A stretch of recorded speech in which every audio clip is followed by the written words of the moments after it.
Been a little while since I shot a video, so much for my one video a week goal of 2016. Maybe I'll start popping out a couple a week if I get my ass in gear here and get some stuff done. Been crazy busy a few weeks, but feel like I got nothing done. I don't remember the last time I shot with the mill. I put a new vise on it, had to set up an air ratchet on that to run it. I'll show some of that. I'm finishing the enclosure here hopefully by next week. Yeah, just been busy on a lot of different things, and that's kind of I guess where I'm trying to go with my business is, going back and forth between the advocacy work I've been doing and backing off all of that and trying to balance out how much advocacy do I do, how many committees do I sit on. I keep applying for a few that I know I'll get barred from, stopped from, because of people that don't really care for my style. But I got to balance out life. I got to balance out the work side and whatnot. Met with a buddy of mine that I worked with for quite a few years, and he started his own business here about a year ago, and he's doing great. His machine shop's taking off. He's got to move to a bigger building with more power. He's got lots of machines running, but still doing it on his own. Him and his stepson doing it, and I didn't feel like I was missing out though. I really didn't. To me, it made me really realize how much I'm not in it for the money anymore. Don't get me wrong. I like making money. I love having money. Money's great, but I enjoy doing what I do more. And so if I am not making a ton of money, but I feel like I'm making a big difference and doing the right thing, then that's what I can keep doing. So still working on that balance and what I need to do to pay the bills and keep putting out new products, keep doing new things. Kickstarter was a failure. Just did a Kickstarter, and I wasn't successful. Quite honestly, I didn't really push it that hard because it didn't look like it was going anywhere after the first few days. And my experience with the first one I did, if you don't do well the first few days, you're not going to do well. So didn't worry about that. It went ahead. I let it die a slow, painful death. Ironically, since then, I think I've sold close to the amount I actually was asking for on the Kickstarter.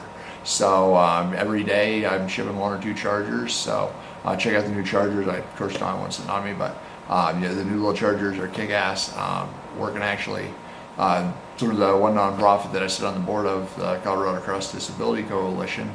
Working on setting up some meetings with a few of the wheelchair manufacturers to talk to them about possibly working a 3-way deal where they would sell or give away the chargers with chairs. I'd get a small piece, CCDC get a small piece, but it would take the manufacturing out of my world, so they could manufacture tens of thousands of them, get them out to a lot more people, and I got to be compensated in some way to make that fair, and also really want to make sure that CCDC gets some money.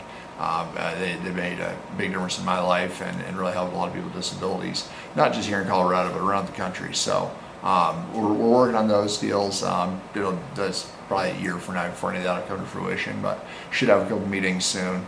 The one thing I did realize, I went in the house to grab the camera because I've spent the last 2 days not working on any products or any of those projects, but working on prepping stuff for eBay, because what I've never talked about in these videos is I work a side hustle. I've always been a guy who can make money off of things that weren't worth the money that people thought they were worth. My best story is when I was probably 9 or 10. My grandpa had won a piece of crap boat in a poker game. It was a fiberglass shell on a trailer. That's really all that it was. But I thought it was cool, and I wanted that boat. It sat out behind his house for a few years. I said, Grandpa, for my birthday, that's what I want this year. And so he gave it to me. He wanted over like a $25 bet in a poker game. So he gave it to me. It still sat behind his house for another 3 or 4 years. Finally got air in the tires, and drug it home, and cleaned up the boat, and repainted the trailer, and decided, you know what? I don't really want a boat. I'm 14 now. I want money for my dirt bike.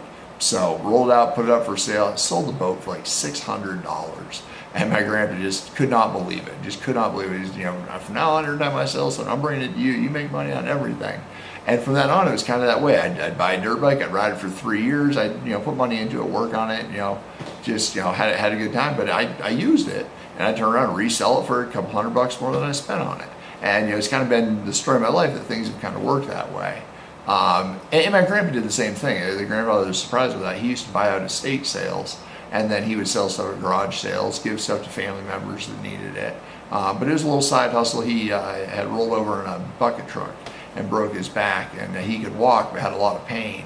And so he went on a disability in his 50s, and it was, again, a side hustle for him. Just a little cash here and there to spend on the extra things. He liked to fish and hunt, and the Social Security and pension didn't pay enough, so that was his extra money. And so one of the things I've done to help get the business rolling is I've always kind of worked a little side hustle, buying things at local auctions and reselling them either on Craigslist or eBay.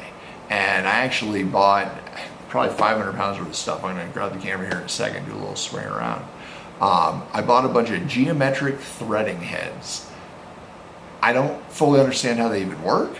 I have bought a few of them. I bought a pair of them back 2009 probably for like 60 bucks off a guy, and I sold them for 250 bucks for one, I think 175 bucks for the other one on eBay, and the buyer paid the shipping because they're heavy as hell. They weigh like 30 pounds, and then you throw through a few of the actual, like, the threading, I don't know what to call them, the little tools. They get real heavy real quick. So like I said, I probably had like 500 pounds worth of stuff in my van the other night. But I bought 8 of the heads and a shit ton. I think the technical term for it is a shit ton of the actual thread chasers for them. And the heads alone, like I say, they go 150 to 300 bucks on eBay. And then I don't even honestly know what I'm pricing all this other stuff at. So I spent the last 2 days sorting, figuring out what I had, putting it in sets, figuring out what I can ship in a one size, what fits, ships box with the Postal Service. The USPS does these boxes that they're whatever fits ships, but it has to be under a certain weight. So the weight's 20 pounds on a medium box. So I'm like, okay, how many parts is 20 pounds? And trying to package them in ways to sell them, getting these up on eBay. But all said and done, if things go well, I got $2,000, $2,500 worth of stuff here. Might take me a few months to sell it. I have a shelf out in the shed of all things that are for sale on either Craigslist or eBay at any given time, and I have a lot of it. I buy extra things. I buy things that, if I can buy a box of stuff at an auction and I can use 2 of the things and I can sell 3 of the other things and make my money back, I got stuff for free. And that's how I ended with a lot of stuff, a lot of my tools and stuff in the shop, a lot of my tooling, a lot of things I just wouldn't be able to afford otherwise. So with that said, let me just grab the camera here and just show you what these thread heads are.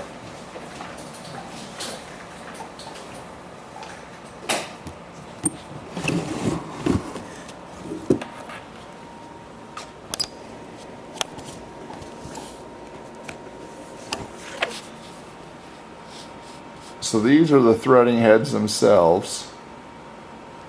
There's 4 of them there. I got one over by the scale. And then these blocks are what mount the actual thread chasers. And I think I counted 10 sets of those, so 40 of those. There's a little tray over there full of thread chasers. I picked up these little punch things too. I'm not really sure what I'm going to do with those. They're real cheap. Some of these are in bags. Some are brand new. There's another whole big tray of them. Another tray of them. That box there's got some stuff that is already boxed up and ready to go. Hopefully I'm not making anybody seasick here. Another whole big box. 2 boxes back here of brand new in the box thread chasers. So like I say, shit ton of this stuff. Oh, I paid $275 for all of that.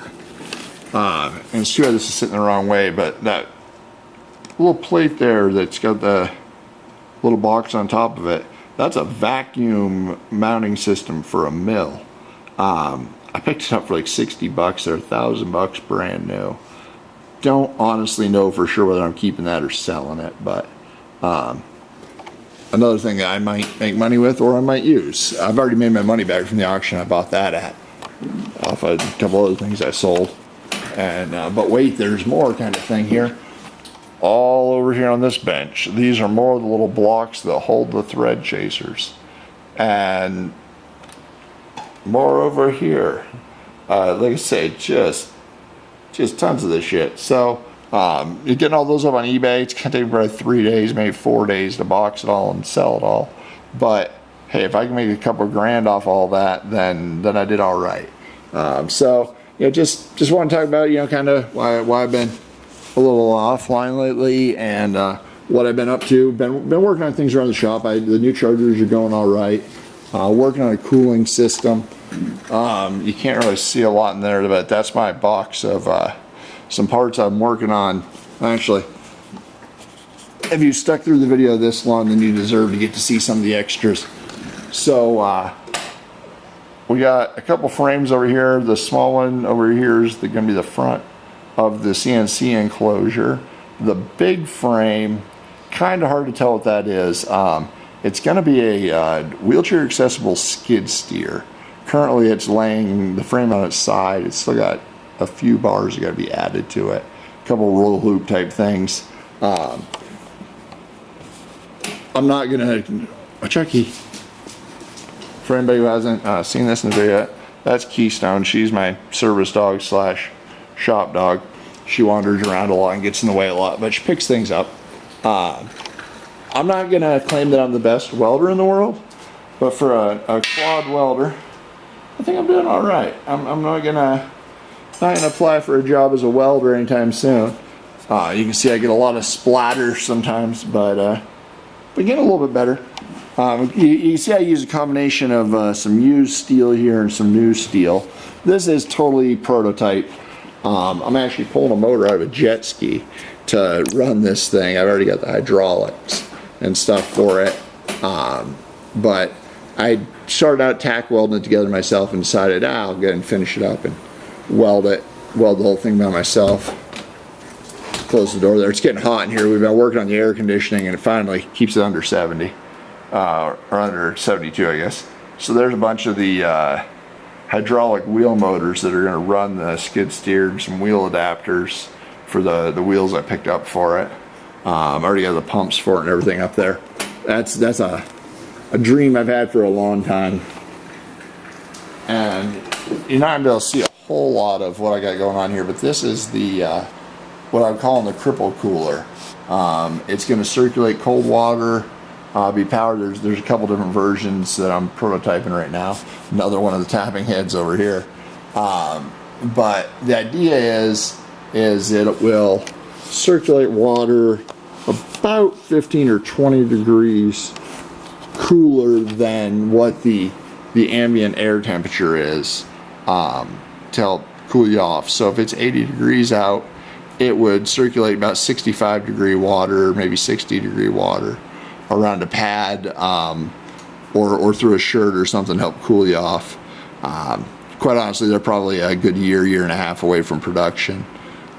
They're balancing out burning off too much power in the chair and getting enough cooling effect has been a bit of a challenge, but I think I'm getting there. I got a prototype for myself and for a friend that's going to try one, and we're using them this summer, see how they go. But hopefully a year or so from now we'll be having those. You can see I got one of the chargers hanging on a little rack up there behind here.